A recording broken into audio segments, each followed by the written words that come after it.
So, we are going to go and play a good old-fashioned Infocom. We're going to get back to our roots.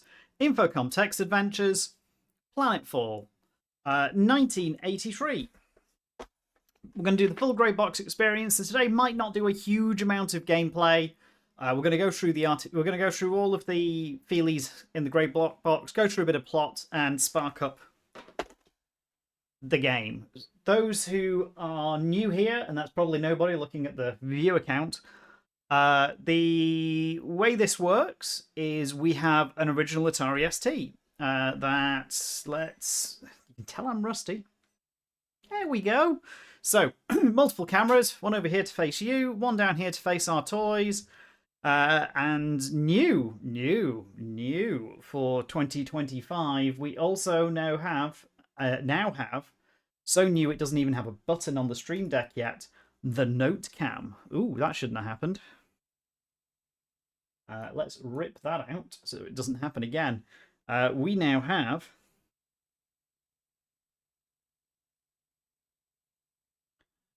Note Cam. Oh, look at that. So that's going to turn into a ghost because possibly drawing other things. Yeah, that didn't work. Fantastic. You going to catch up? We're starting with the ginger ale. Swap you. Thank you. No whiskey in the ginger ale. Why have you not worked? You make me very sad.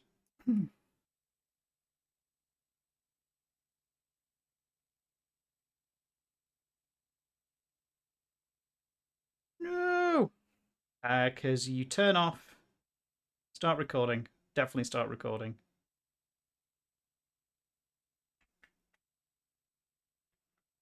My great plans! Why have you failed me? There we go.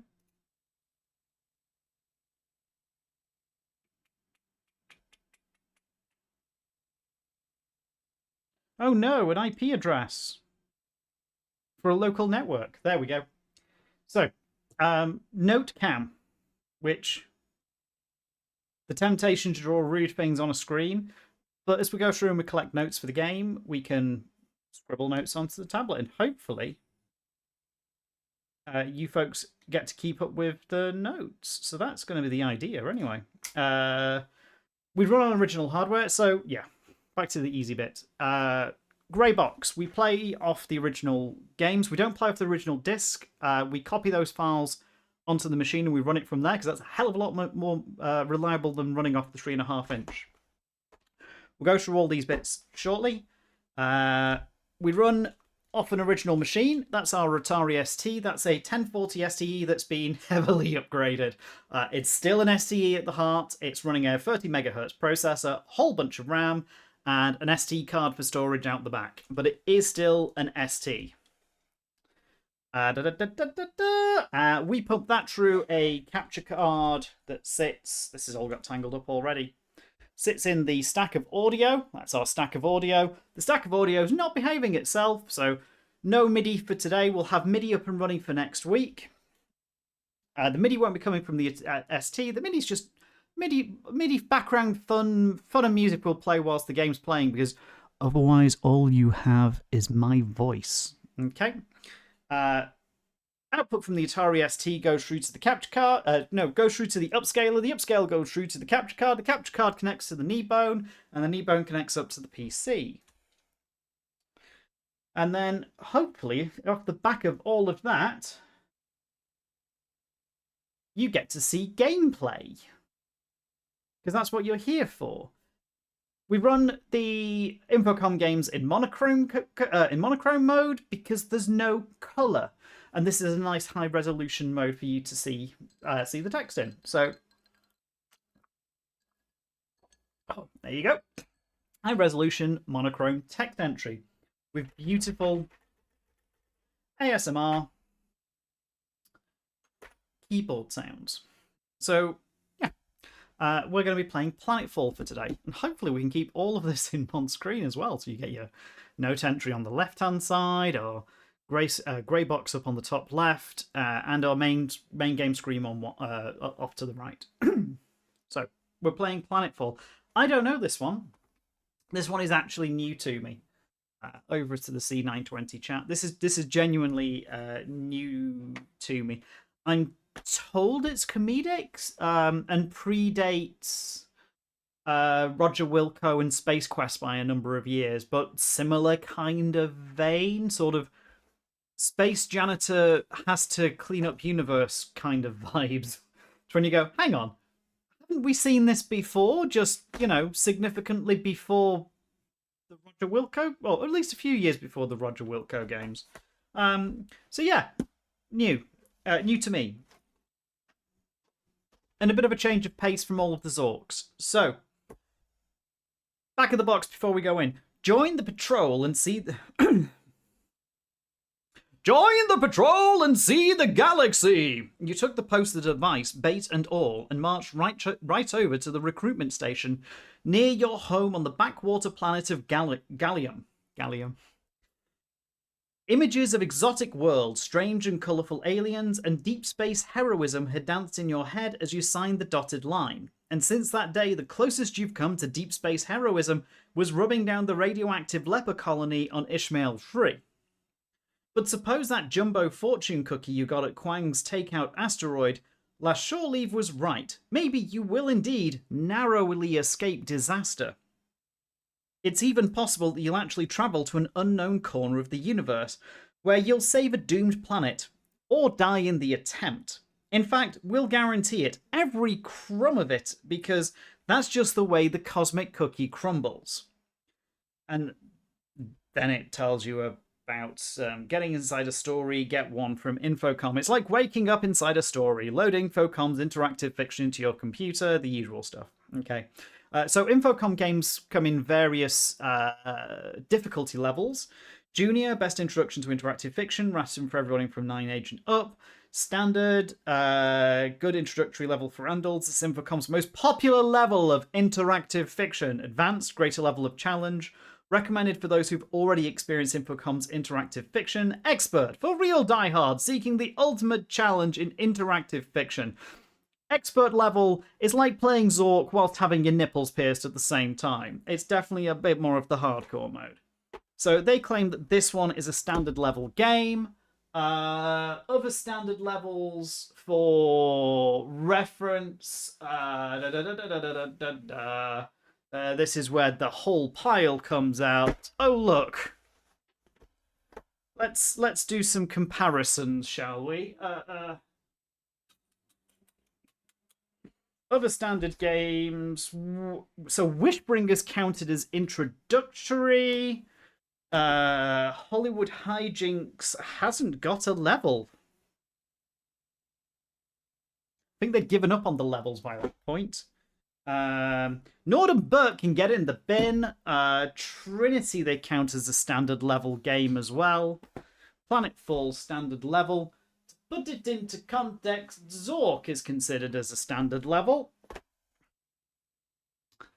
If you have any trouble with Zork, you might have issues here. The one I really don't agree with. Hitchhiker's Guide to the Galaxy, standard level. Get bent.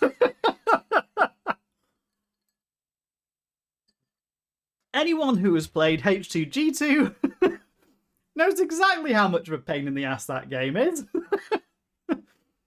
No way does that count.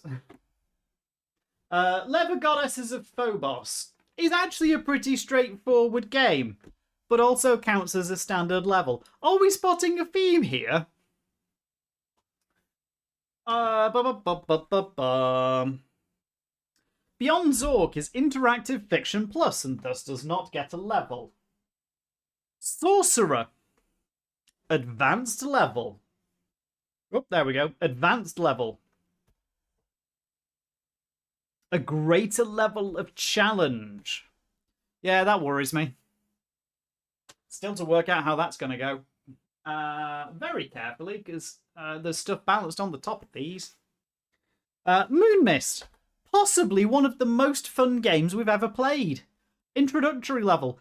It still had its challenges, but had 4 predetermined endings, and was a whodunit mystery.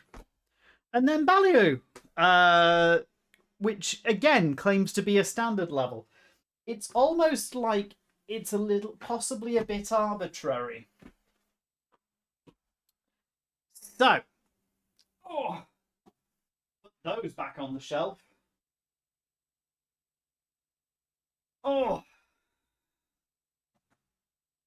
Ignore what it says on the box. Just because it says standard probably doesn't mean bugger all. Might be as easy as anything. We might be here for forever. Somehow I don't think we're going to be finished in a single session, though. So, into the box. Take their words for it. The usual quality from Infocom. Incredible! Ethel, 25, receptionist, Columbia, Missouri. Planetfall is a remarkable, funny, perplexing, and entertaining a game as you're likely to find anywhere. Oh, these are boring. Evokes in the player authentic feelings of affection and attachment. The most entertaining Infocom program yet. Creative Computing Magazine. These are genuine reviews. What are genuine reviews doing in the cover? This was definitely the most enjoyable and emotional game I have ever played. I have never wept tears at the computer before. Dick 33, physicist. Best Computer Software Designer of 1983, awarded to Steve Mazersky. The invention of the robot sidekick was a stroke of genius. Planetfall is fun and funny stuff. I have heard about this robot sidekick, and I have heard about what happened. Well, I've heard something about what happens later on, and it is not fun.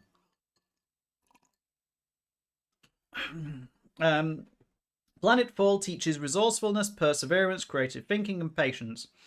I like that message going to my son much more than magical spells and slaughtering monsters.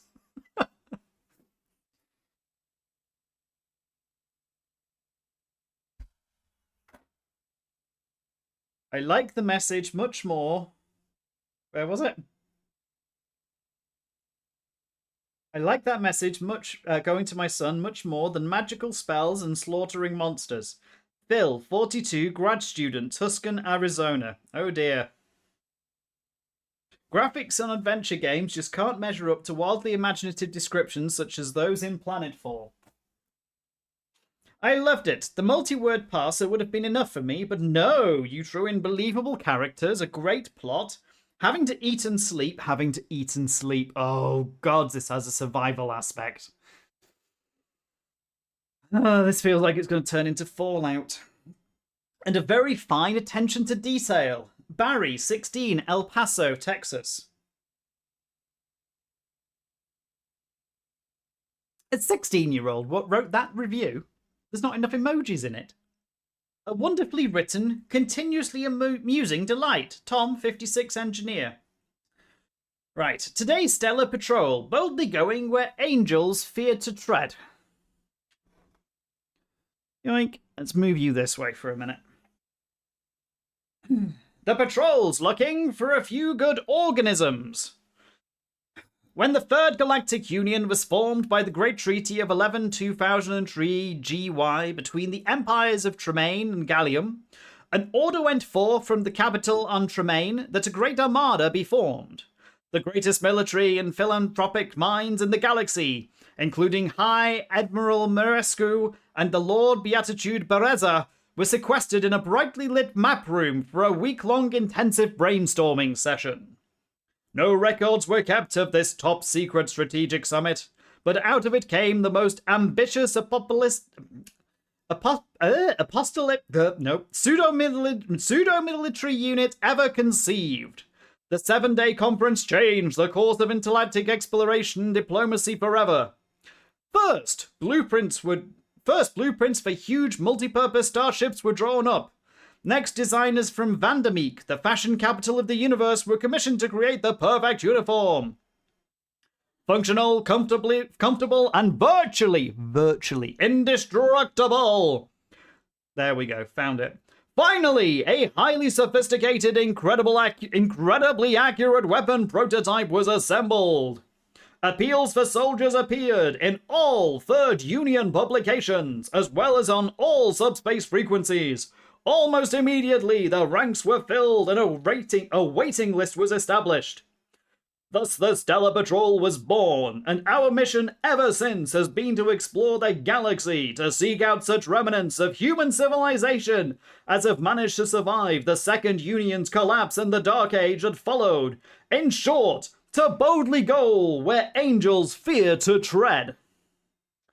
Do you have what it takes? The Stellar Patrol is like a giant, ever-growing, benevolent bird.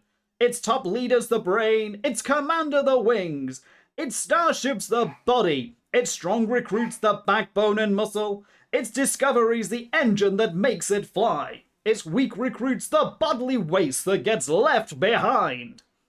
Carelessness and laziness have no place in the Stellar Patrol. Recruits must be strong, brave, and resourceful.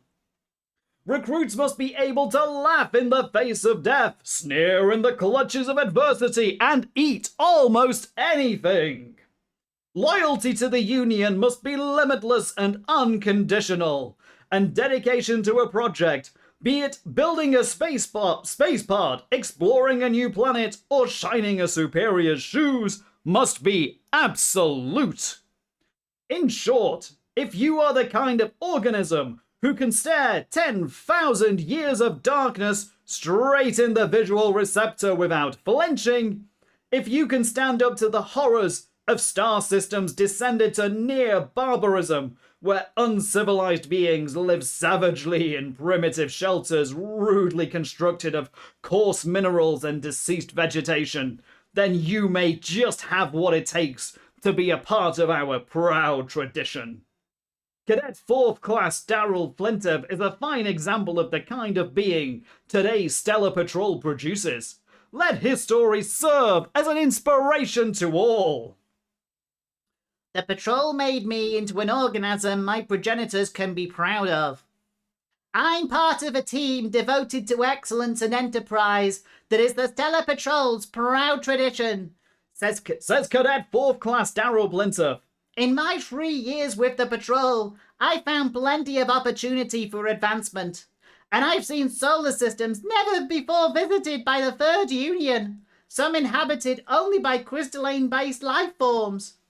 Sure, life in the Patrol isn't always a shrill millicron, but they've developed a wide range of activities to improve my mind and encourage personal growth.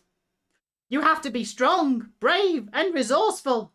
I'm gaining invaluable experience that can lead to a high-paying civilian career in later life. Oh my god. I've heard that story before. One moment, please. And my uniform is functional, comfortable, and virtually indestructible. The Stellar Patrol builds character. You learn new cultures and new ways of thinking. Is that him talking? Nope, that's that. Right. You learn to survive hardships, both mental and physical. You learn how to withstand pain and be proud of it.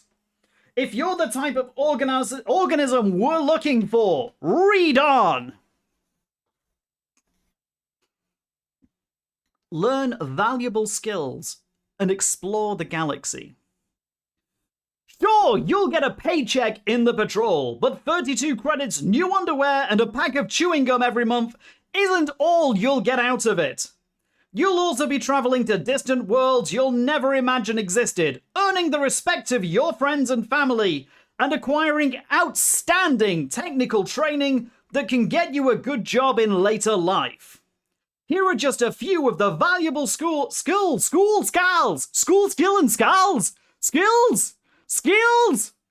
valuable skills!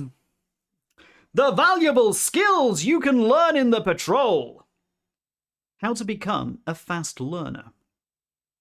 As a new recruit to the Stellar Patrol, you will spend your first 4 weeks in intelligence camp. There you will be taught the most essential knowledge in the universe, using highly advanced intensive studying techniques. You'll learn to read and speak the 18 principal languages of the galaxy, galaxy fluently in 3 days. 3 days. Beat that, owl. You'll memorize the structural formula, molecular weight, melting point, boiling point, density, and solubility of every known organic and inorganic compound in 2 days. Thermodynamic properties, including temperature, heat, and entropy of transition, of all elements and oxides in 1 day, and all 300 astrophysics log tables overnight. Other areas of study will include general nuclear phenomena, isotopes, radioactivity, fusion, antimatter, the origin of life, the classification and metabolism of organisms, energy transportation, religion, and philosophy. It might take an unenlisted civilian months, even years, to learn all of this essential knowledge. But the Stellar Patrol is staffed with the Third Union's finest educators and electroshock therapists to guarantee that all recruits learn fast. How to become strong. After intelligence camp, you will spend 6 to 10 weeks in boot camp. There, every muscle we can find in your body... Deadpool already did this joke. From your frontalis to your abdicator of hallux will be stretched, trained, toned, and hardened. Scrawny recruits will become muscular powerhouses. Corpulent recruits will become live, quick, and sinewy. Only high-protein, no-fiber diets will be dished out. To build up endurance, you will be permitted little or no rest time. Recreation activities will stress the importance of physical fitness, moving mounds of dirt from location to location, 20-kilometer jogs, boxing, sprinting, and 30-kilometer jogs. You will sweat your old body away and run it into the ground beyond recognition, and emerge from boot camp with a better-than-new physique of Garfunkian proportions. What a challenge! How to become a leader. Since its inception, the Stellar Patrol has always looked for individuals who'll shine. We also look for celestial bodies that shine. Ask for a full-color brochure entitled Exploring Cosmic Phenomena. To gain recognition and eventually serve the Patrol in a leadership capacity, you should volunteer often for the toughest assignments. Frontline combat, reconnaissance missions, and crotch cage cleaning detail. Read that one carefully and slowly. It takes a very special soldier to recognize the potential that can be realized from the last mentioned line of duty. How to use your time effectively. Because life in the Stellar Patrol can't always be a shrill and millicron. We've developed a wide range of activities to improve your mind and encourage personal growth. One of the more popular and profitable ways to fill time between orbital watch shifts is to enroll in the Deep Space Hero Correspondence course. Since the Patrol places such a high premium on education, we will match credit for credit all funds you set aside for schooling. Ask your recruiter for details. We'll tell you where to go. For more than 140 galactic years, Stellar Patrol ships have been visiting foreign ports and exploring exotic planets, some inhabited only by crystalline-based life forms, but the excitement doesn't stop there. You'll explore some systems never before visited by the Third Union. You'll teach Galingula to children in Flemring 5. You'll see nebula and novas. You'll hear the haunting music of the string-faced species on Brillin Minor. You'll watch the double sunset and triple moonrise from Leglama. In the Patrol, you'll enjoy shore leave at exotic ports like Akadi Shree. At the famed Thieves' Bazaar, you'll haggle for exotic placebo treasures. And at the Scavengers Market, you'll find great buys on grotch-bone carvings and ivory receptor shades. The multi-level swimming crater on Akadi Shree is the largest in the universe.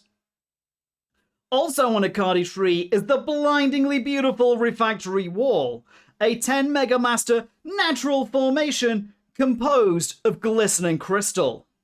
But no matter where you're stationed on duty in the universe, you'll be welcomed by all life forms because you're a member of the Third Union Stellar Patrol, part of a team devoted to the excellence and enterprise that is Stellar Patrol's proud tradition. Take command. Sorry. Take command of your tomorrow today. Just check. That's fine. You may start out at the bottom of an ensign as Ensign 7th, but you won't have to stay that way for long, because there's plenty of opportunity for advancement in the patrol for those who live up to our motto, boldly going where angels fear to tread.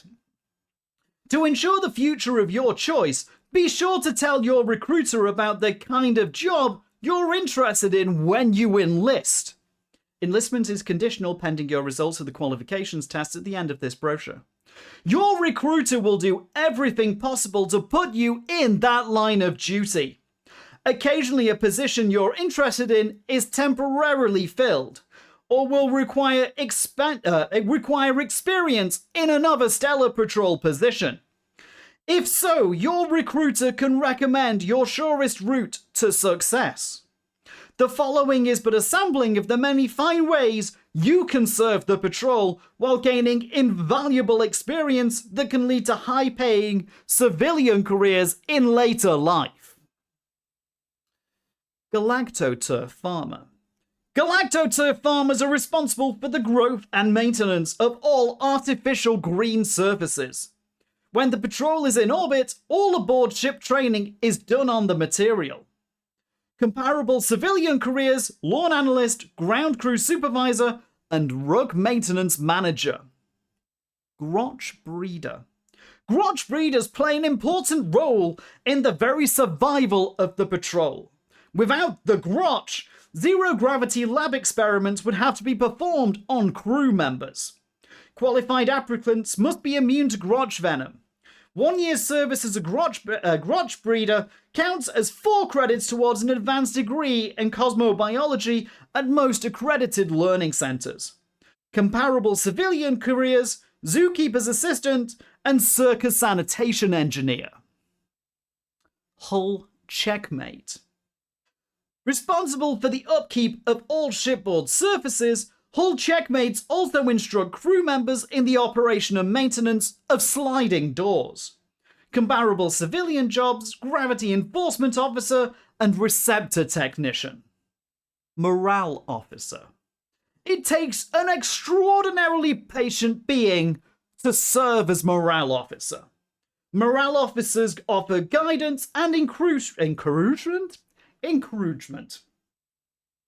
Morale officers offer guidance and encouragement to hundreds of crew members and train new recruits to realize that all sickness and injury is in the mind.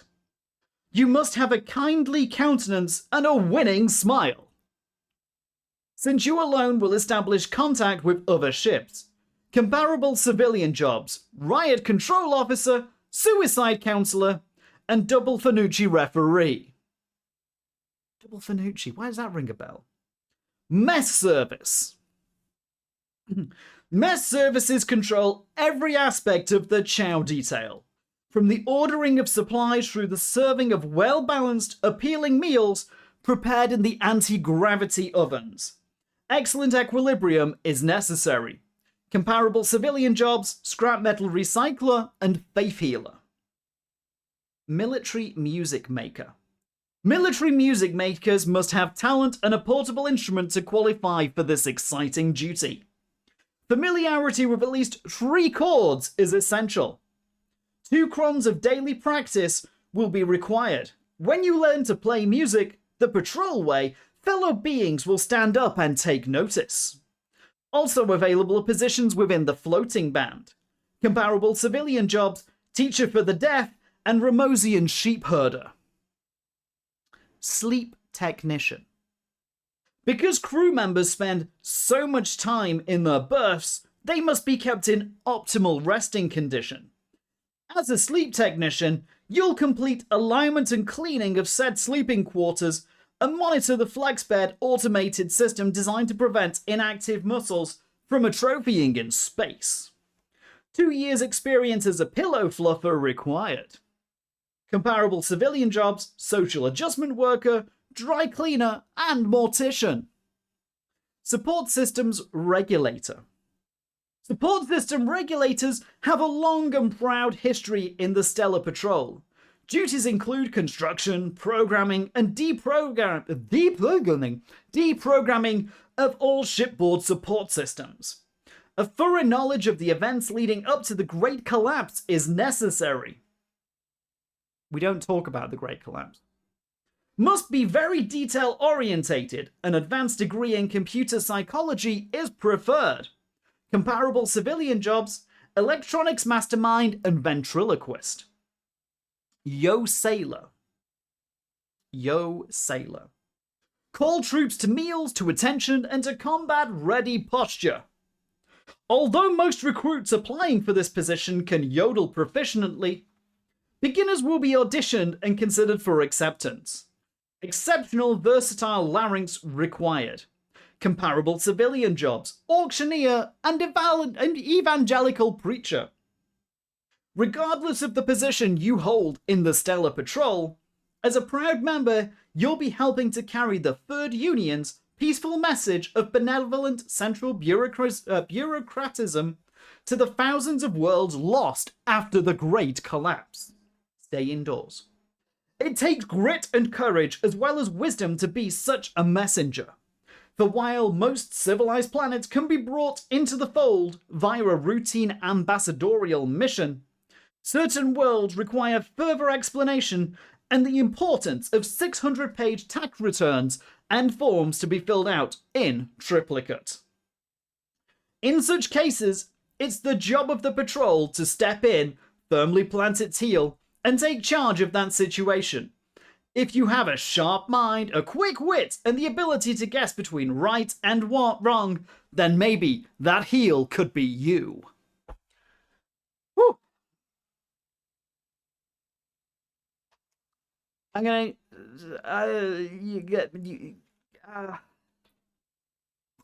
Would you like to know more?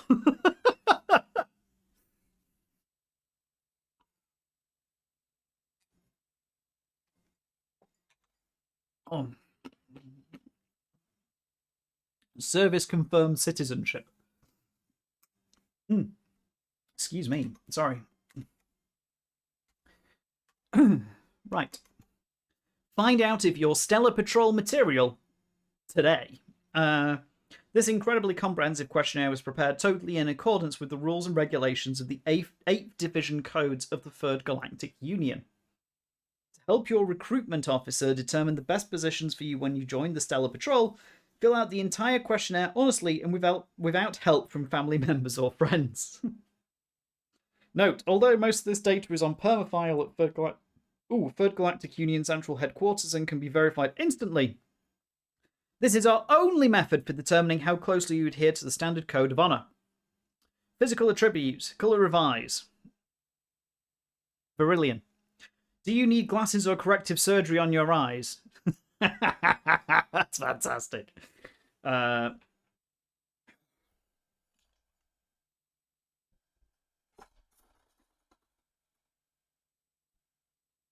going to make me do something about the focus. Do you need glasses? Whoops. Funnily enough, I don't need the headphones. I don't know why they're on. There we go.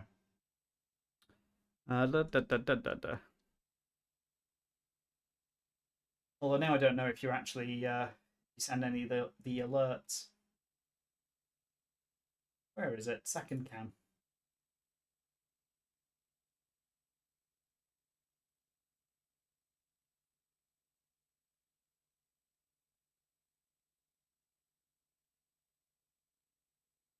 Do you need glasses or corrective surgery on your eyes?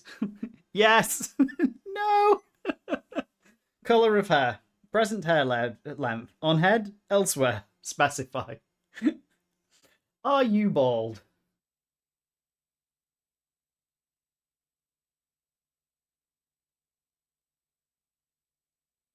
What's a Wilhelm? You mean a Wilhelm? Well, Wilhelm's a new one. It's a Wilhelm that can't type. Are you bald? Yes, no, receding hairline. Height, check below. Below 1.5 meters, but willing to undergo artificial elongation therapy to meet stellar patrol requirements. Below 1.5 meters and unwilling to go AET. Between 1.5 and 3. Above 3 meters, but willing to undergo artificial shrinkage. Above 3 meters and unwilling to go AST. Respiratory functions. Can you breathe through your nose, mouth, both nose and mouth, neither nose nor mouth? None of the above. Do you smoke? Often, sometimes, never. Never looked. Do you smoke? Never looked. How would you describe your overall physical health? Excellent, good, fair, poor. Notify my next of kin immediately. Education, personal background. Have you finished high school or do you know someone who has? Do we put emphasis? Do we care too much about the your education level? I am able to communicate with others in Galingula, in monosymbolic grunts, via Astromet's universal sign language. Not at all. Do you have any experience using a megaplanoscope? Operating a cystoma detector? Actuating a cerebrotoneal symphylatic laser? Doing laundry? What are your interests and hobbies? Check up to 3. Jogging, travelling, playing double Fanucci, moving mounds of dirt from location to location, climbing trees, climbing walls, writing manuals, thinking out loud or talking to yourself, filling out questionnaires, drooling, scratching, being miserable, apologizing, reading manuals. I resent that. In 10 words or less, describe the very reason for your existence. Psychological, but that was under educational personal background. Oh. Psychological profile. Which of the following would you be willing to do for your union? Die. Die slowly. Die slowly and painfully. Read an infocom instruction manual. None of the above. I am most attracted. Beings who are superior to myself in rank. Beings of the opposite sex. Beings of the same sex. Being of some no sex. Myself. This was 1983. Missing the beings of all sex. Do you suffer from any mental disorders that would prevent you from participating in laboratory experiments? It doesn't matter. I'll do whatever. Don't know why this one keeps falling down. Doesn't matter. I'll do whatever I'm told. No, definitely not. My favourite form of recreation is mopping up after slimy beings who are superior to myself in rank, dueling with laser bazookas at 2 paces, forcing people to read infocom manuals. Do you enjoy working with people, animals, plants, aliens, finger paints? Patience factor. Standing in a corner of the room facing the wall for as long as you can. Don't continue reading until you stop. Now write here how long you stood. Stand in the corner of the room facing the wall for as long as you can.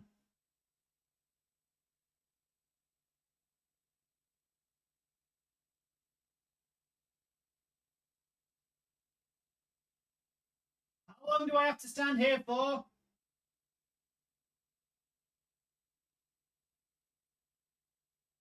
Might be a while. Hydrophobia factor. Chain yourself to a rock underwater for as long as you can. Don't continue reading until you stop. Now write in here how long you held your breath. In days. Monotony factor. Repeat number 17 above as many times as you can. Don't continue reading until you stop. Now write here whether you were really gullible enough to repeat number 17. Very good. Logical reasoning abilities. Foot. Oh, yep. Foot is to shoot, as finger is to nose, eye, ear, mouse, donut, honesty. Foot is to shoe, as finger is to nose. Got it. Rain is to snow, as grotch is to Leopard, hurricane, amoeba, cage. A, B, and maybe C and D. Pie. Hull is to spaceship. A skin is to glove, cat. Well, hull is a skin of a spaceship. Thermonuclear fusion, titanium burn, or muffin. In what year was the Intergalactic Commerce Act passed? Don't know yet. Who invented the light declaration process known as slow glass? Why do these feel relevant? Name the act passed in 11205 GY to strengthen the Planetary Commerce Act. Well, 203 was the Great Treaty.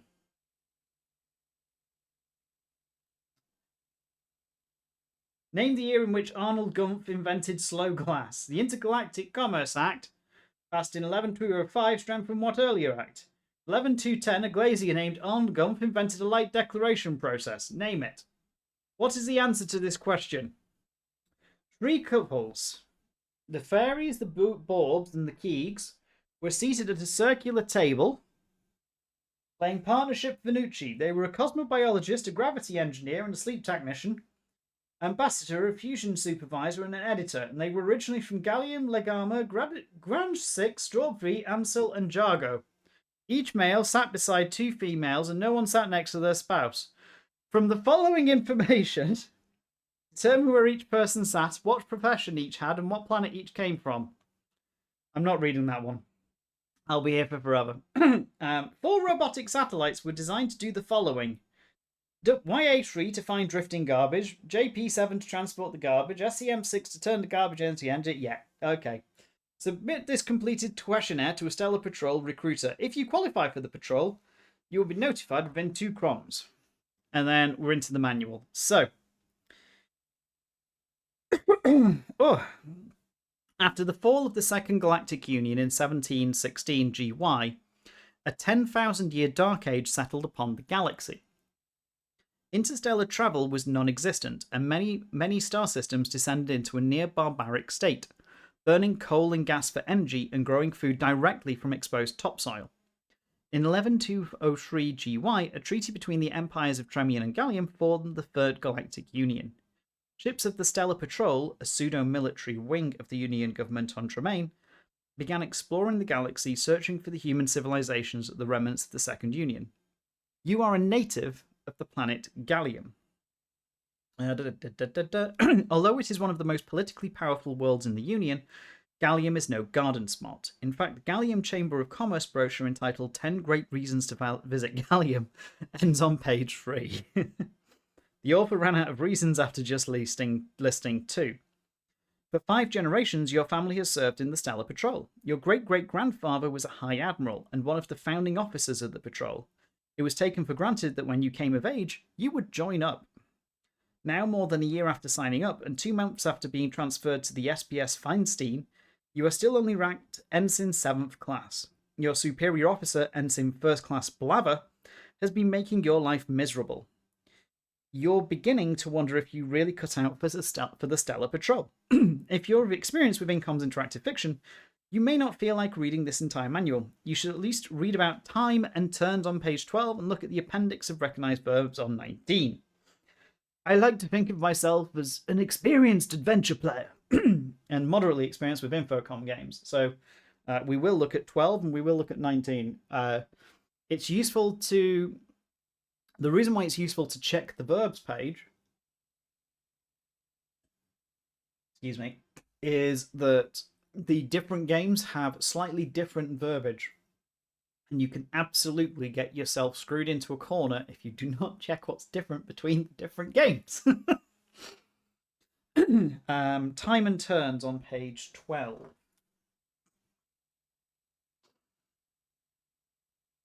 Okay. In Planetfall, time passes only in response to your input. Okay. Nothing happens until you type sentence and press return. Standard unit of time used in the galaxy these days is the millicron. 1,000 millicrons make up 1 cron. Fair enough. What's that in freedom crons? And the standard galactic day is divided into 10 crons. Okay, so a day is 10 crons. So even an ensign 7th class who flunked astrogation could deduce that there were 10,000 millicrons in a day. The standard galactic day, by the way, is equivalent to the time it takes for the planet Earth to make one rotation. Earth, a backwater world in the Sol system. Ooh, you got close to saying it. The writer of this also collaborated with... Where are you? With Douglas Adams on the H2G2 game. So if the humor starts to sound familiar, this will be why. Where are we? Is generally believed to be the birth of Earth, a backwater world in the Sol system, is generally believed to be the birthplace of humanity. Early morning occurs around 2500, and late evening comes at 8500 or so. In some old-fashioned parts of the galaxy, 5000 is called noon. Okay. And on the administrative moons of Tremaine, most bureaucrats hold 3500 to 7000 jobs. Fantastic. 9 to 5s. In Planetfall, different actions will take different amounts of time. For example, picking up an object will take less time than walking down a long hall. Oh, this one's time sensitive. Yay. To measure your progress, Planetfall keeps track of your score. You may get points for solving puzzles, performing certain actions, or visiting certain locations. Until you can complete the story with a perfect score of 80 points, you might as well resign yourself to holding a bureaucratic 3500 to 7000 job on one of the administrative moons of Tremaine. Okay. What was the other page it said to have a look at? Verbs 19. 19. So, some recognized verbs. There we go. Board, climb, close, destroy, disembark, drink, drop, eat, enter, examine, exit, extend, follow. This is not a comprehensive list. Get, give, go, help, hold, jump, kick, kill, kiss, knock, leave, listen. Board, climb, disembark, a new wish. Lock, move, open, pick, play. Play's not new, but it's one to keep an eye on. Point. Paw, pull, push, pit, read, move, scrub, scrub. Search. Harlem shake. Shoot, show, sit, sleep, slide, smell. Stand, step, swim, take, tell, throw, touch, turn, type, unlock, walk, wear, and yell. Okie dokes. So, bit that we're all here for. What's in the box? So, grey boxes come with Feelies. Now, this is what we're all here for, really. So, what are the fun bits that come with, apart from a manual, because we always expect a manual. Let's come up.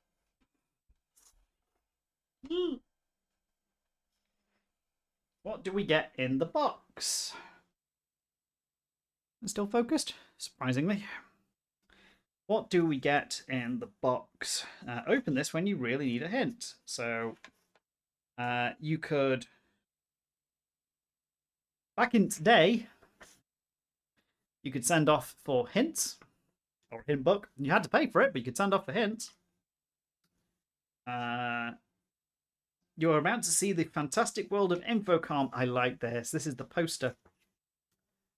Oh, some of these are hard to get hold of now.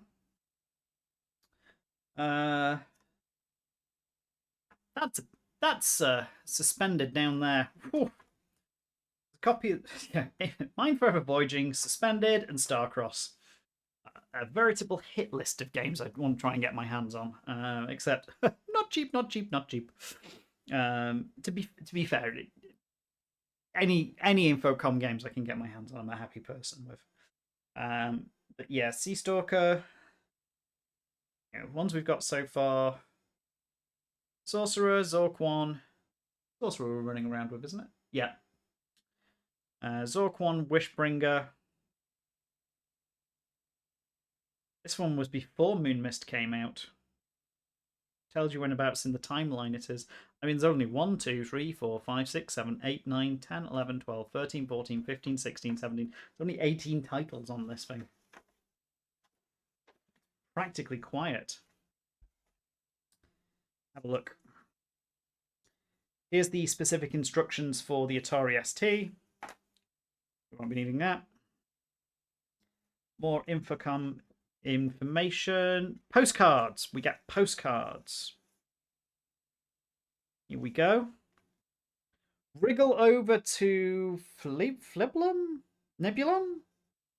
Nebulon, home of the worm people. That's quite nice. The quaint and colourful inhabitants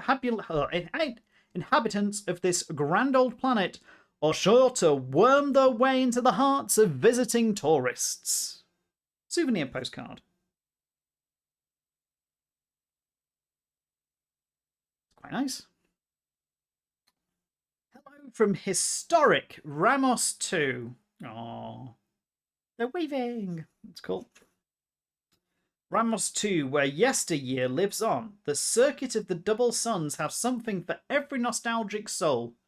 Genuine rocket ship rides, ancient plutonium age battlefields, even old-fashioned mutant hunting. Huh. Sounds like a good holiday. Greetings from Arcady 3. The fabulous Arcady 3 belt. Name your pleasure. It's not Riser, honest. From Siphonian slime races to robot taxi joyrides on Benjamin's Folly to the exotic anatomical charms of the Gabralic hyphenated woman. 100 worlds and 1,000 thrills await you throughout the galaxy's playground. At Arcady 3. Honestly, it's not Riser. I mean, it predates Riser. Okay. 3 letters?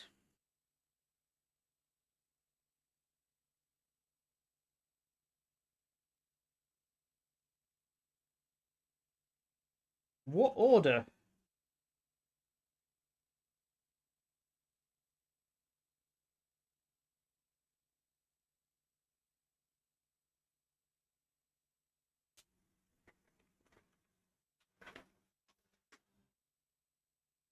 Well, this one's...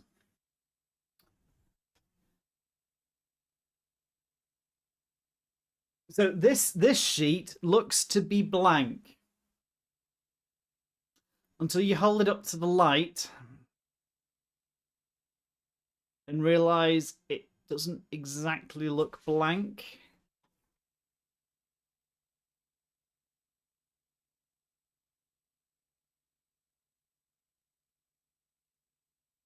Rather than risk damaging that one, because it might be the lemon juice trick or something similar to something that requires activation, right?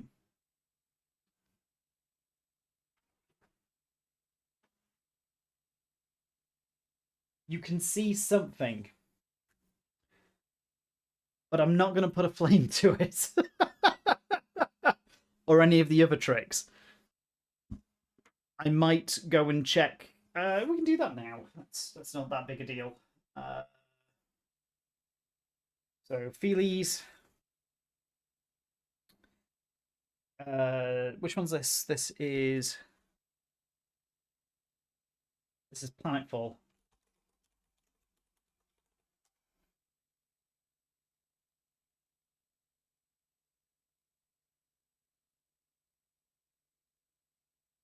Oh.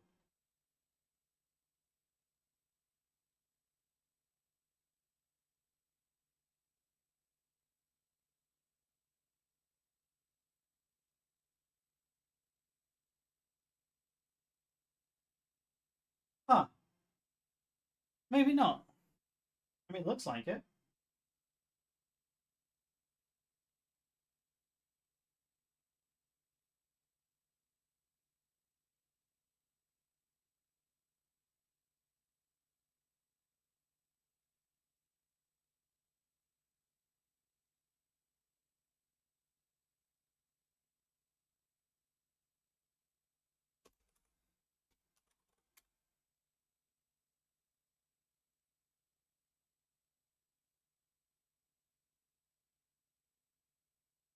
Okay.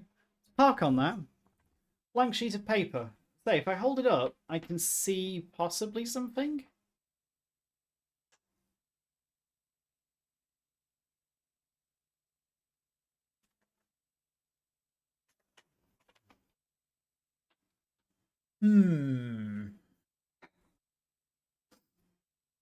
So, I have 3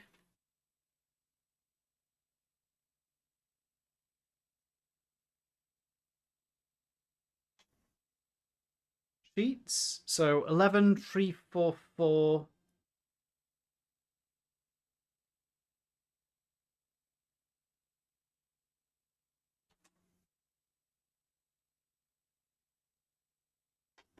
Bosbar 8, Trot. Blaver rejected my application, and to make it worse, he said that since I seem to love grotches so much, he's assigning me to clean out their cages, Trot and Double Trot. Bosbar 26. I haven't had time to write in this diary lately because Blaver's been watching us all like a Telleran bird. Also, last week he found the diary during a surprise inspection, gave me 200 demerits, and told me that diaries were against regulation. But I'll be fobbed if I'm going to stop. I'm starting to hide the diary inside my official documents file, and I keep that hidden in the air duct. From now on, I'll have to sneak away somewhere when I'm writing.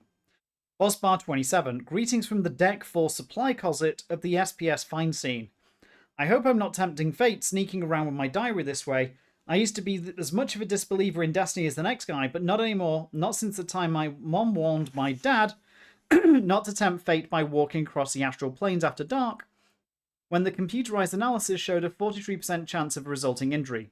My dad, stubborn as always, just laughed at her and went right on taking his nightly strolls. The very next summer, he went walking at night on the plains and stumbled over a crater and bruised his knee. Gosh! Bosbar 28. We entered planetary orbit today, a non-human world called Akadi-3, although the natives called it something like Blobik and Gordo.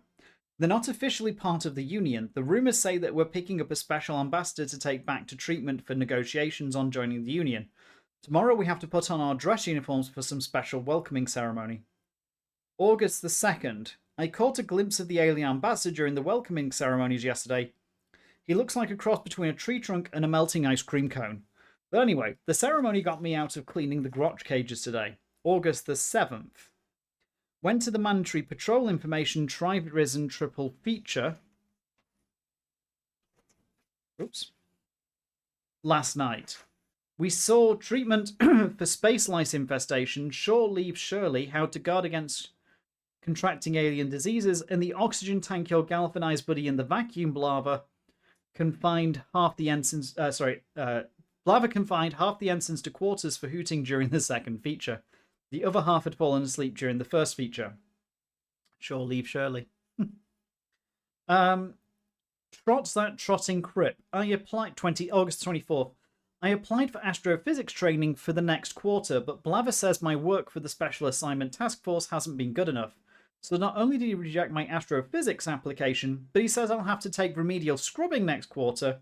What a trotting crip.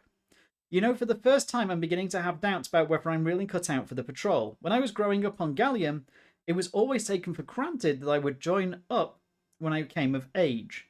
My family has served in the patrol for generations. In fact, my great-great-grandfather was a High Admiral and one of the founding fathers of the patrol, but I seem to be permanently stuck at Ensign 7th, and Blabber is making my life miserable.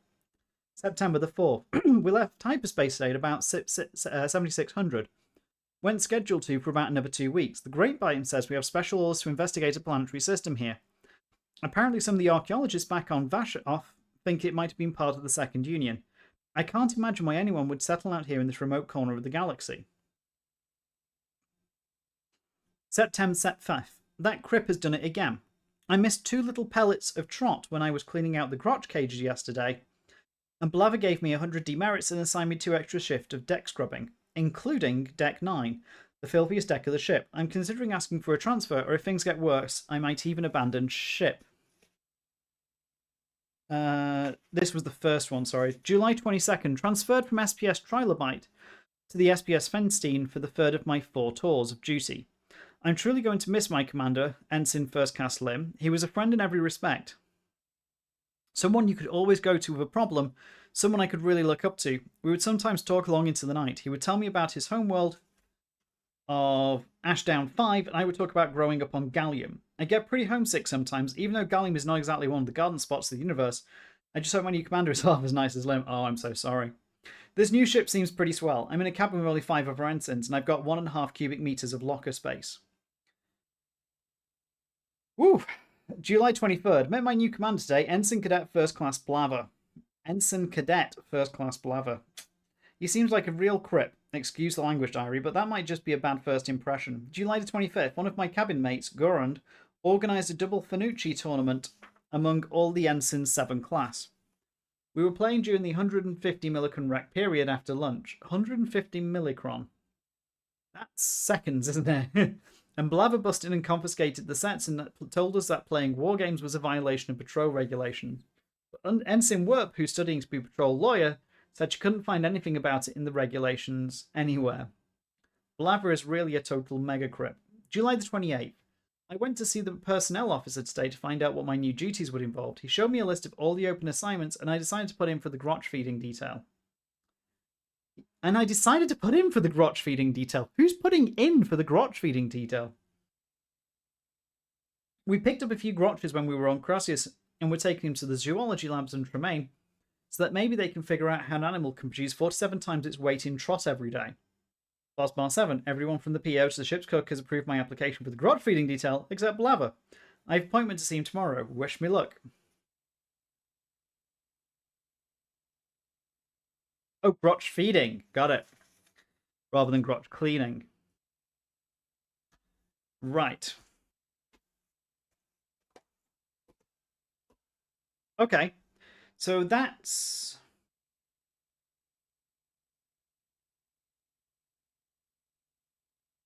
where we are up to.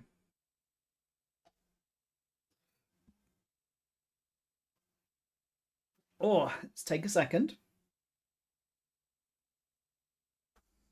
Let's see if we can make this not turn off. That would be helpful.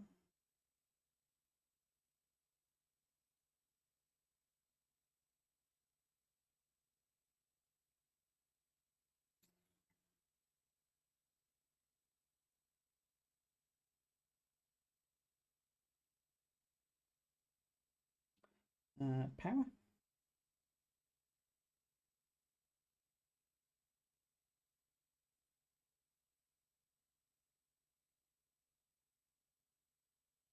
Okay, that's going to need a little bit more work.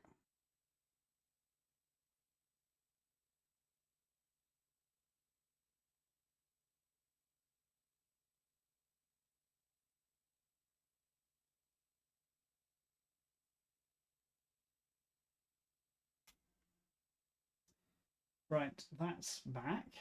So, how many different...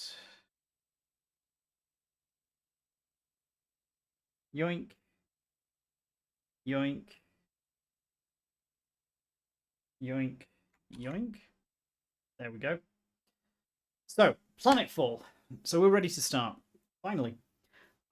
Into logic science fiction. Copyright 83 Infocom. All rights reserved.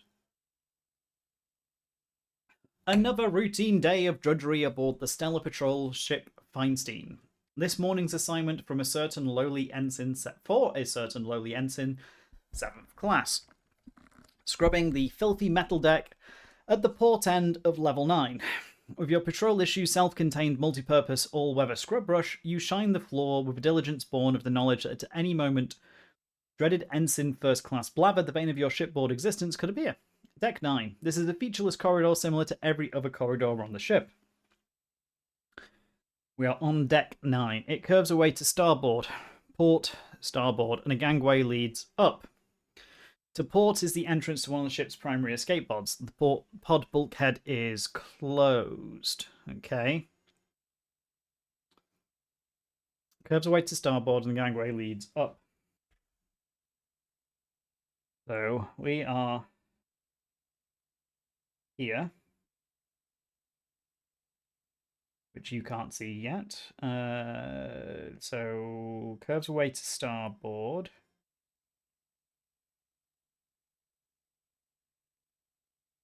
Port is a pod. And there is an up. Go up. This is a steep metal gangway connecting to deck 8 above and deck 9 below. So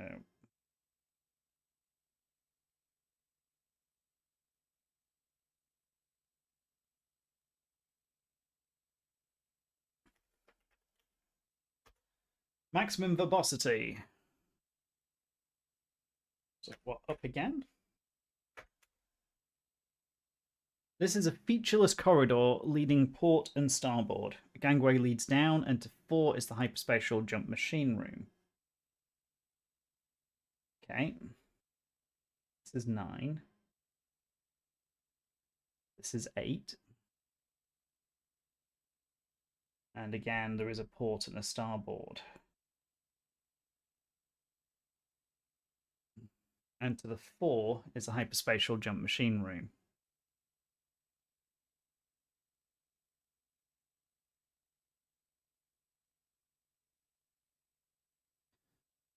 Ensign Blaver, his uniform immaculate, enters and notices you are far away from your post. 20 demerits, Ensign 7th class, bellows Blaver. 40 if you're not back on deck 9 in 5 seconds. He curls his face into hideous mask of disgust at your unbelievable negligence. Punch Blaver. Hit Blaver. Blaver removes several of your appendages and internal organs. You have died. Oh well, according to the Treaty of Gisson 4, signed in 8747 GY, all adventure game players must be given another chance after dying. Interest of interstellar peace. Interest of interstellar peace. Would you like to play again? Yes. Okay. So, can we go to port? Can we open door? Why open the door to the emergency escape pod if there is no emergency? Well, why not? Why not? So, let's go starboard.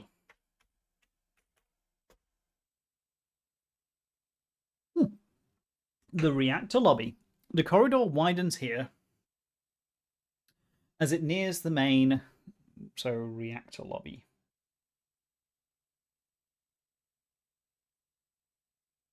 Okay.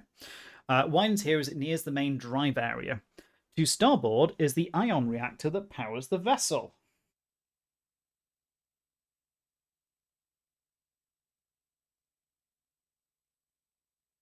And aft of here is the auxiliary control room.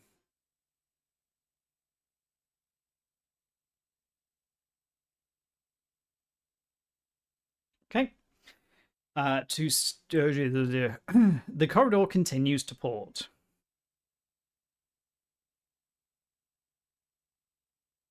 Ensign Blaver, his uniform immaculate, enters and notices you are away from your post. 20 demerits, Ensign 7 class, bellows Blaver. 40 if you're not back on deck 9 in 5 seconds. Okay. Let's... Oh my god. Ensign First Class Blaver swaggers in. He studies your work with half-closed eyes. So this is back on deck 9, okay.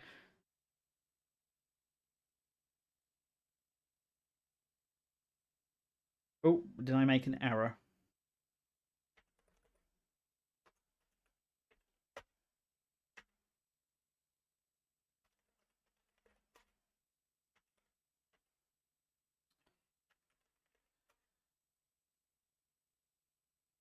So that was the reactor lobby, so...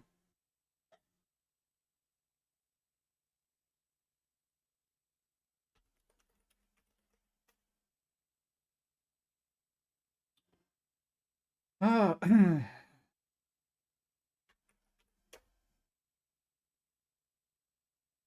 starboard is the ion reactor room, and to south from the reactor lobby.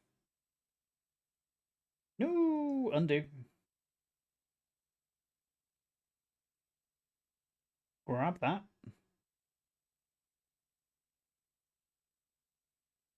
Move that underneath the reactor lobby.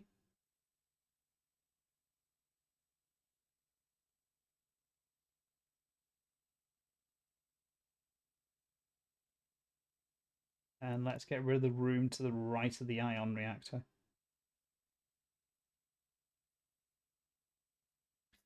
Cool. So far, that's our current map.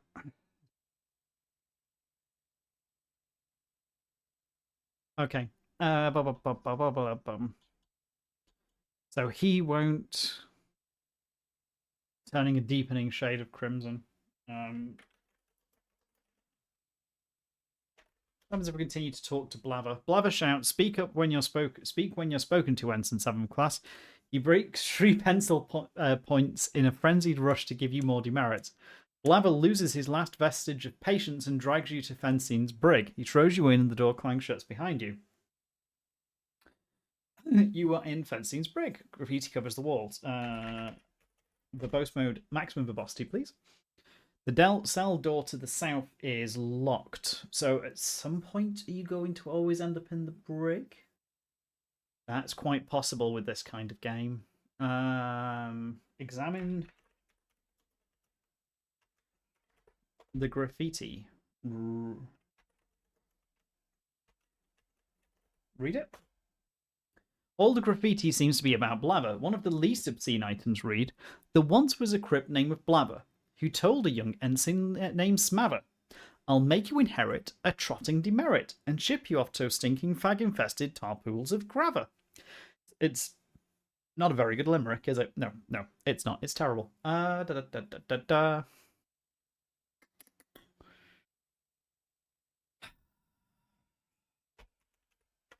have we got?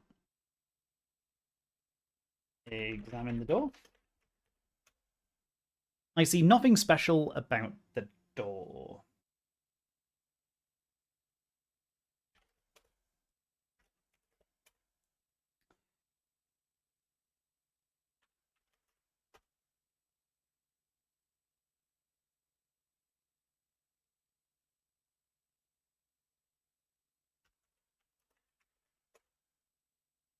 Can't open the door. I am empty-handed.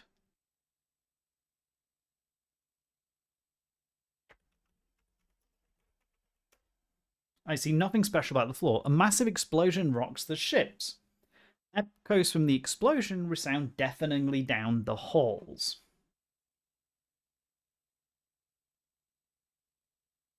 I suspect I'm going to die. The ship shakes again. You hear from close by the sounds of emergency bulkheads closing.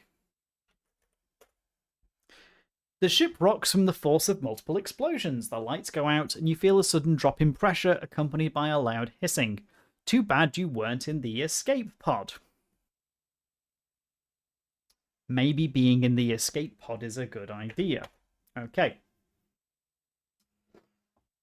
So, we have... we can get to the reactor lobby. We can't necessarily get to the ion reactor.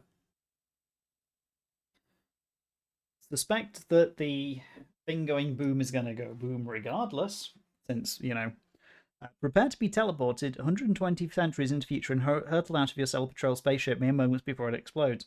And if the first 5 minutes of Planetfall don't kill you, you'll really have your work cut out for you. What destroyed your vessel? Why are there buildings but no inhabitants? How does one gain entry to the secret recesses of the vast scientific installations? And who is that little fellow who keeps following you around? It is in fact Floyd, a multi-purpose robot who has the personality of an 8-year-old and whose memory banks may hold the secrets of this strange planet. In short, the ideal companion with whom to brave your new world as you explore its secrets and dare its dangers. Laugh, thrills, tears, and triumph. You'll find it all in Planetfall. Have a swell trip and don't forget to drop us a postcard. We are going to need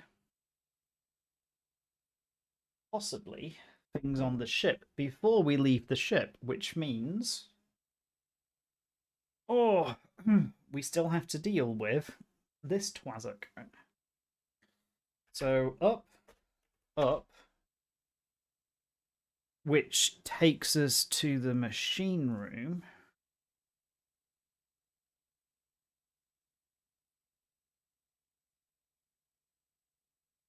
Can we go, Port? Trojan can make you do 20 push-ups.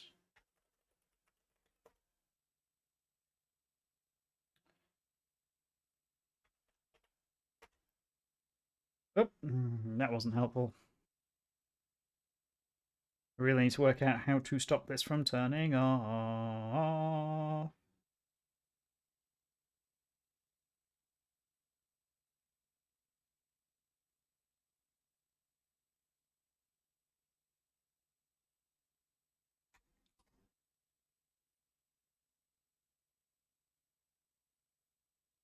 Come on, you. Okay. So that's on the gangway. There's no...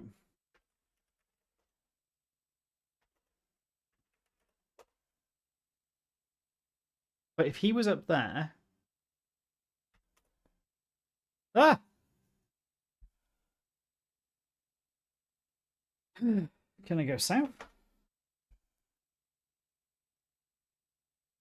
So you cannot go away from your post before things go boom?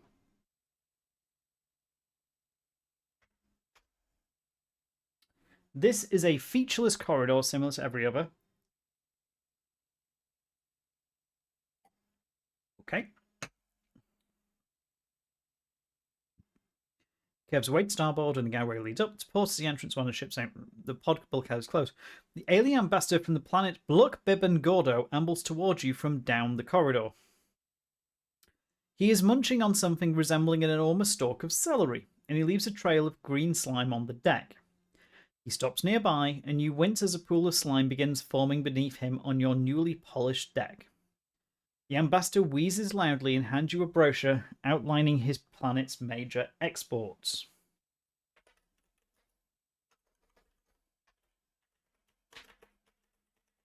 Thank the ambassador.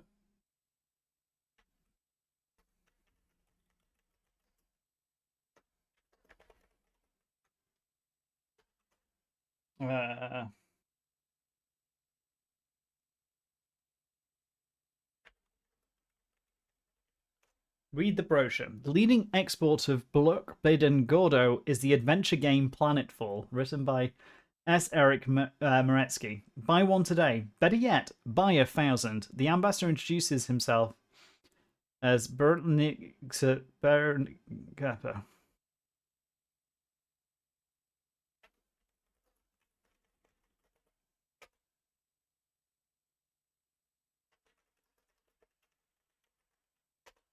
The ambassador taps his translator, then touches his center knee to his left ear.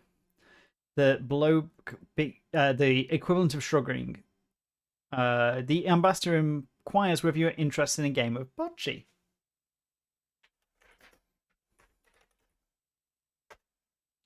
Okay, gee, that was fun. The ambassador grunts a polite farewell and disappears up the gangway, leaving a trail of dripping slime.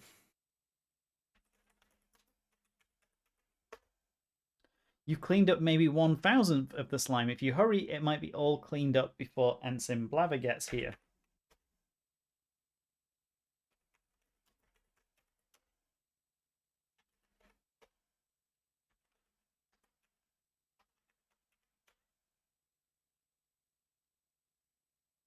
Does that mean there's a down?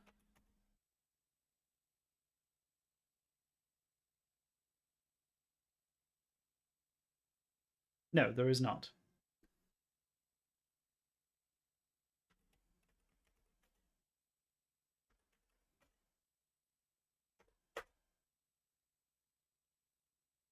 A patrol-issued self-contained multi-purpose scrub brush. So, scrub. Scrub floor.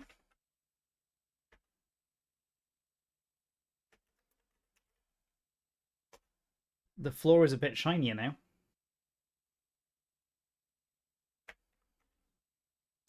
This is a steep metal gangway connecting Deck 8 above and Deck 9 below. A massive explosion rocks the ship. Echoes from the explosion resound deafeningly down the halls.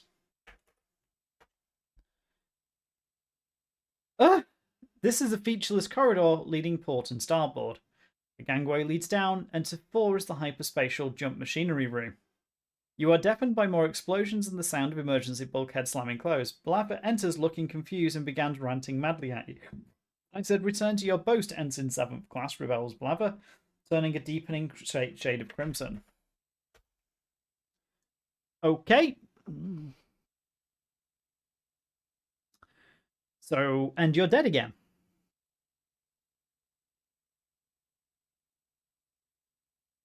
Would you like to play again?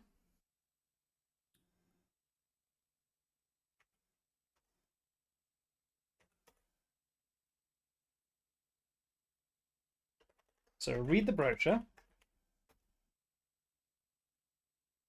Play bocce. Take celery. The ambassador seems perturbed by our lack of normal protocol. Oh.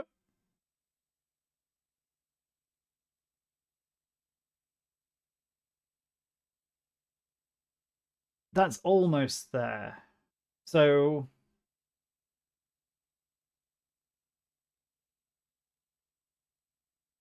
he offers me a bit of celery. Right, okay.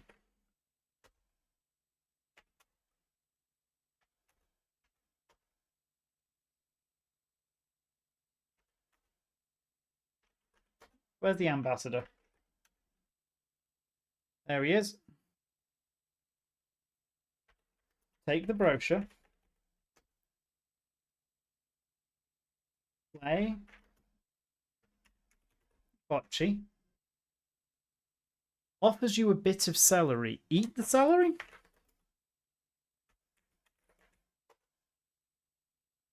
Ah!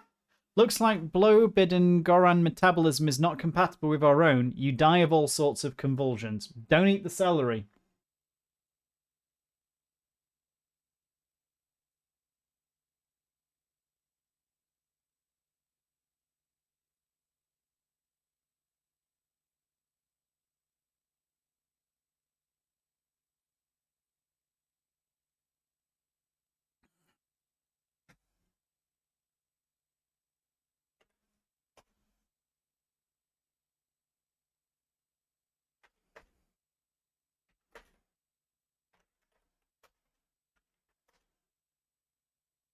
Yep.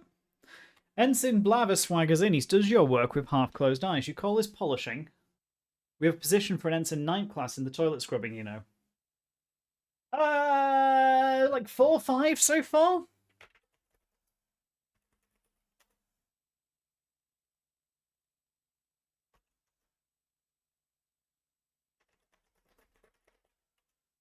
The floor is a bit shinier now.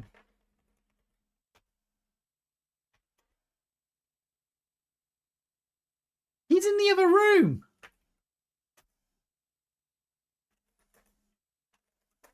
Where's the ambassador?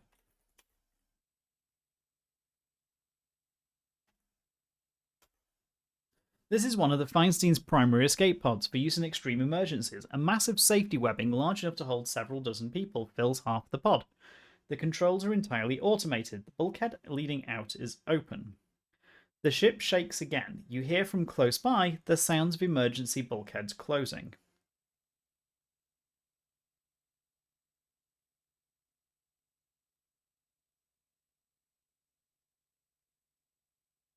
So a massive safety webbing. Climb in webbing. You are now safely cushioned within the web. The pod door clangs shut as heavy explosions continue to buffet the Feinstein. You feel the pod begin to slide down its ejection tube as explosions shake the mothership. Okay. Through the viewport of the pod, you suddenly see the Feinstein dwindle as you head away. Bursts of light dot its hull. Suddenly, a huge explosion blows the Feinstein into tiny pieces, sending the escape pod tumbling away. As the escape pod tumbles away from the former location of the Feinstein, its gyroscope winds. The pod slowly stops tumbling. Lights on the control panel blink furiously as the autopilot searches for a reasonable destination. The auxiliary rockets fire briefly, and a nearby planet swings into view through the port. It appears to be almost entirely ocean, with just a few visible islands and an unusually small polar ice cap. A moment later, the sun's sun swings into view, and the viewport polarizes into a featureless black rectangle. The main thrusters fire a long, gentle burst. A monotonic voice issues from the control panel. Approaching planet, human habitable. Okay. Do I need to do anything?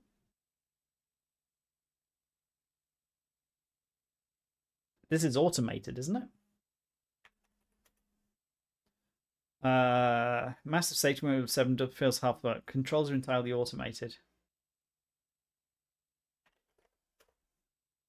The pod is buffeted as it enters the planet's atmosphere. You're not tired. You feel the temperature begin to rise, and the pod's climate control system roars as it labors to compensate.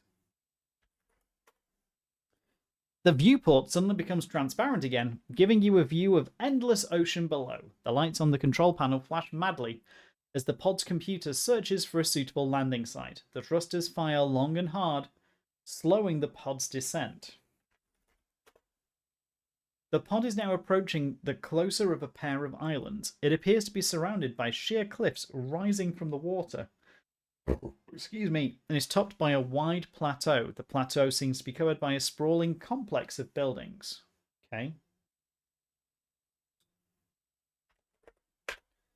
The pod lands with a thud. Through the viewport, you can see a rocky cleft and some water below. The pod rocks gently back and forth as if it was precariously balanced.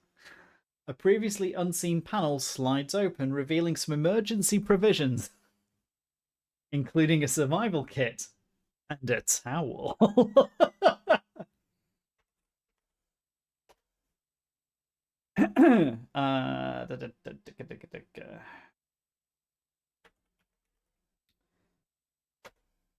Oh, no. No. What are we doing? What are we doing? We have conventions for this. 2025, 06, 01.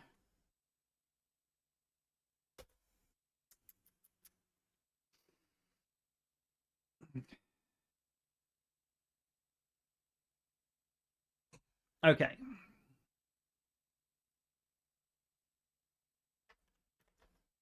Take kit. Unclimb. Climb out.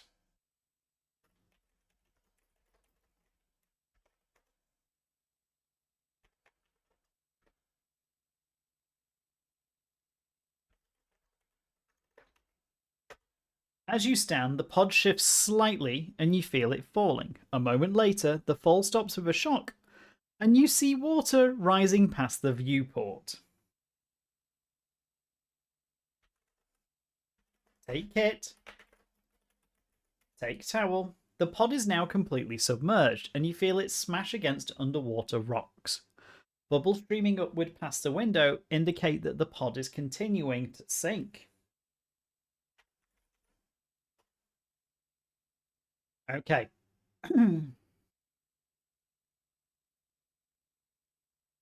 The pod creaks ominously from the increasing pressure. The survival kit is closed. The pod splits open and the water pours in. You died. Wow. Please note, folks, standard game. We might need... Yep, that's a pretty solid Wilhelm.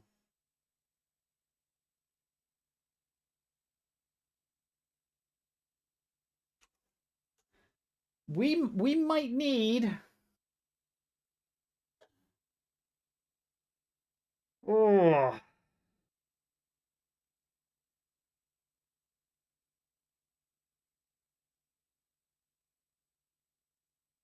We might need to reinstate.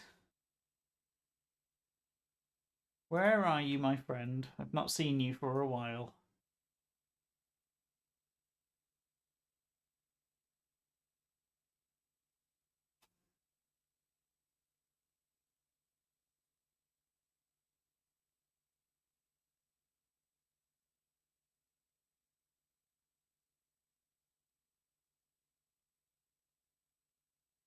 We might have to do it for the next one.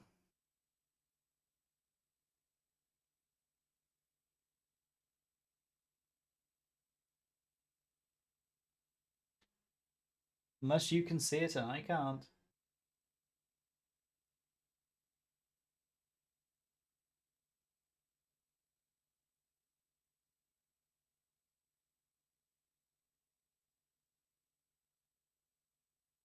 Transform, reset.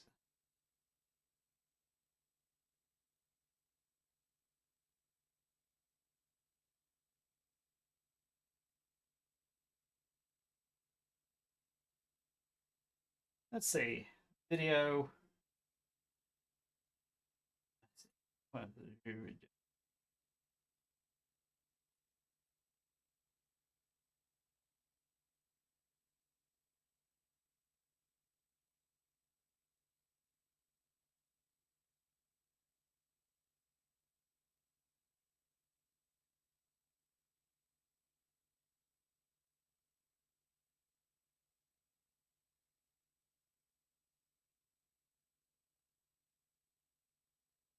Come on. Come on.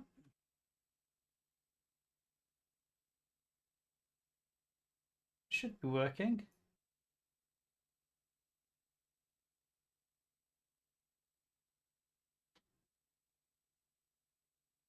We are way past 4. We are way past 4.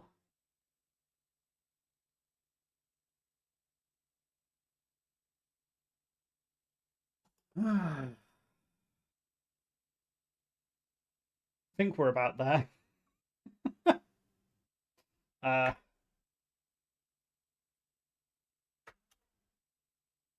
I don't wish to exit. I wish to restore. I wish to restore. It doesn't restore by default. Oh. Okay.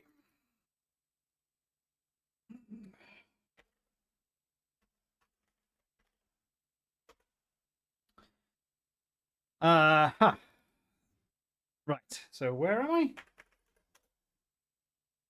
Okay. So, can I climb out at this point?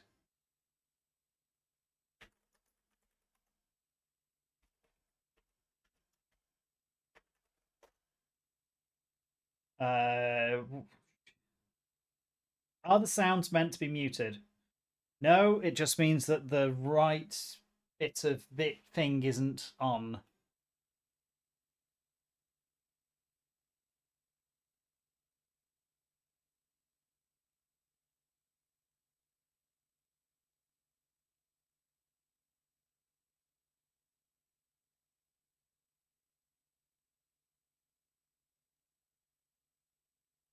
And I don't know which audio source it is. Stream elements.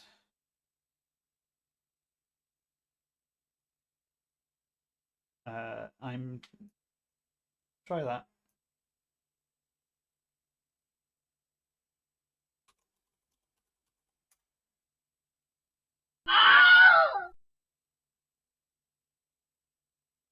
That looked like it made noise.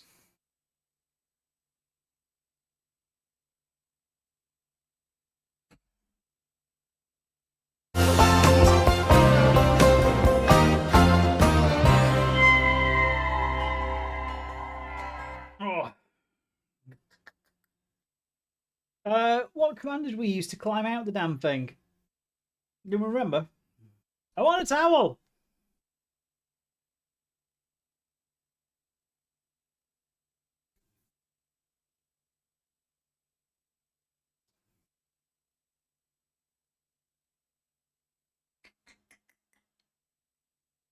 It wasn't climb out, was it?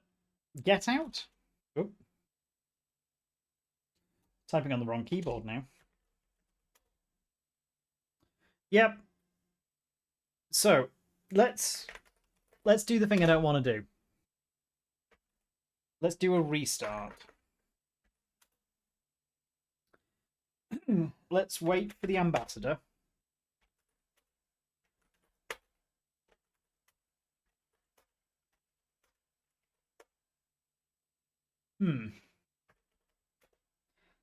Jump in. That feels like an awfully long time to wait. Don't like that.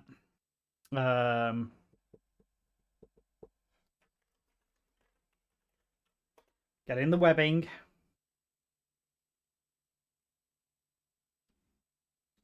We then wait. So the pod goes down. Explosion shake the mothership. Bang. Escape pod goes tumbling away. Pod slowly stops tumbling. The pod slowly stops tumbling. Blink furiously. You are standing again. The auxiliary rockets fire briefly. A nearby planet swings into view. So the question is...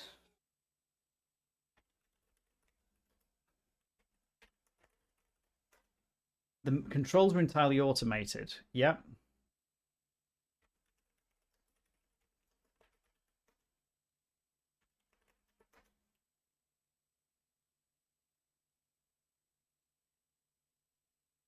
So we can't get out this way.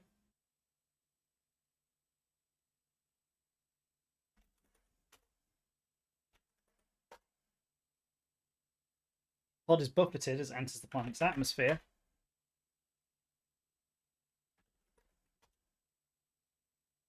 Thrusters fire long and hard, but no. Oh, excuse me. Oh. We have to stay in. The pod, whose automated controls were unfortunately designed by computer scientists, lands with a good deal of force. Your body sails across the pod until it is stopped by one of the sharper corners of the control panel. So...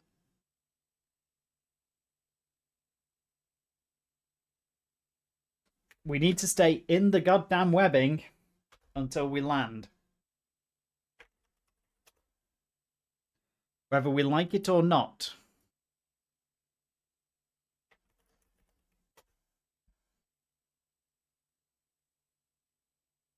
Okay, the pod shifts slightly and you feel it falling. And you see water rising past the viewport.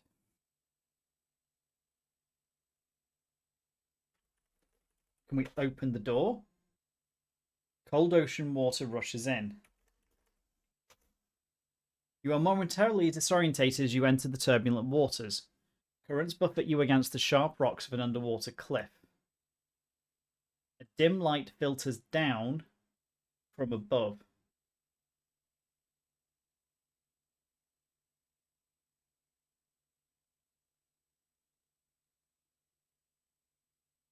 We didn't get a chance to get the kit, did we?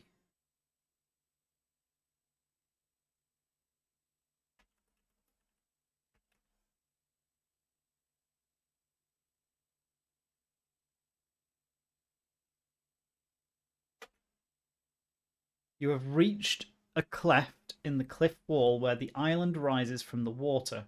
The edge of the cleft displays recently exposed rock where it collapsed under the weight of the escape pod.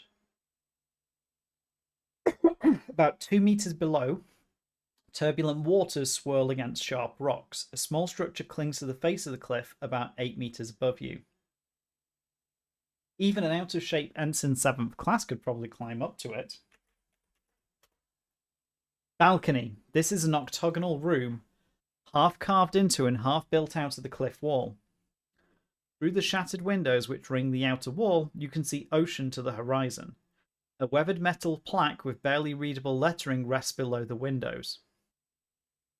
The language seems to be a corrupt form of Galalingua.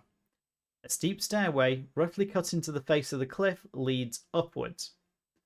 A rocky crag can be seen about 8 meters below. It's an octagonal room, half carved into and half built out of the cliff wall. Through the shattered windows which ring the outer wall, you can see ocean to the horizon, webbed metal plaque with barely readable lettering. So read the damn plaque. Scenic vista. The stunning view of the Clement Vale curves over Ford Square. Mills of that famous tourist spot. The large building at the bend in the Gulman River is the former provincial capital building. There we go.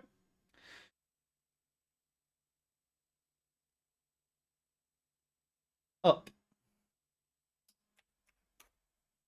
Winding stair in the middle of a long, steep stair cleft carved into the face of a cliff. You are in the courtyard of an ancient stone edifice, vaguely reminiscent of the castles you saw during your leave on Ramas II.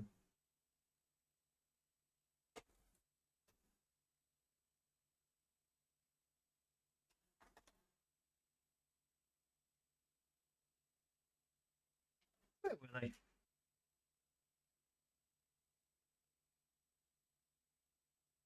Historic Ramos II. It has decayed to the point where it can probably be termed a ruin. Openings lead north and west, and a stairway downward is visible to the south. Interestingly, that down and south. Yep, okay. Verbose, please. Okay. North and west. This is a featureless hall leading north and south. Although the hallway is old and dusty, the construction is of a much more modern style than the castle to the south.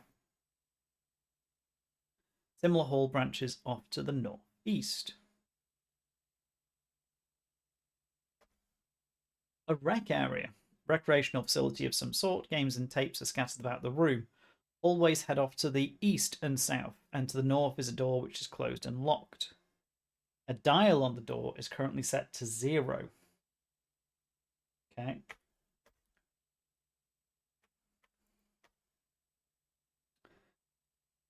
Cool. I think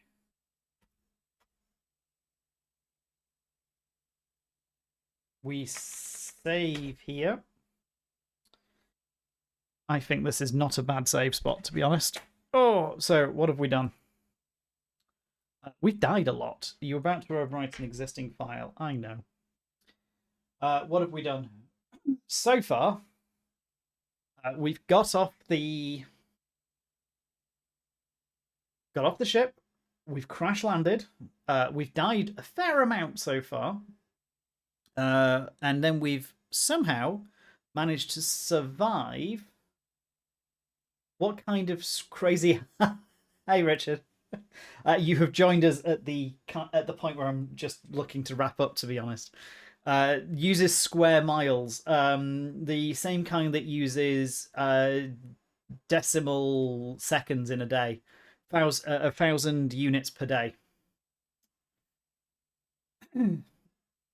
Yeah, well timed. I need to pace myself a little bit, so I'm not doing the typical, oh, it's 11 p.m. in the evening, let's wrap up here. I'm just going to ease myself back into it a little bit. Not a bad start, though. We went through all the Feelies. We've gone through the books for this one. Set this up, got it up and running. It's not... yeah. You can tell this came from the same bloody twisted mind, and I don't mean Douglas, that put that together.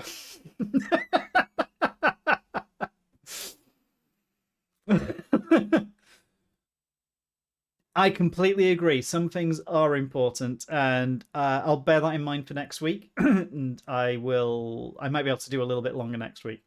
I just need to get my pace back up, if nothing else. I'll go for a little longer next week. I'll do a 10 p.m. But yeah, So Steve Metzersky, I struggle to pronounce his surname a little bit, who collaborated with Douglas for doing H2G2, they did this game, did Planetfall. It's you can see the puzzle design. So it's got the initial puzzle is ship blows up. You need to get into an escape pod, and n number of turns until you die. Deal with sequence of events as your opening set of things to do. Interestingly, the back of the book. Let's go over to the C920. Initially goes, prepare to be teleported 120 centuries into the future and hurtled out of your Stellar Patrol spaceship mere moments before it explodes. And if the first 5 minutes of Planetfall don't kill you, you'll really have your work cut out for you. Because the planet on which you crash land is plagued with floods, pestilence, and a mutant wild kingdom. And during the next couple of days or more, you'll be confronted by the bizarre, the baffling, and the inexplicable. It's not wrong. If the first 5 minutes don't kill you, we're already up to a good, 8, 9, 10 deaths. Very, very quickly. So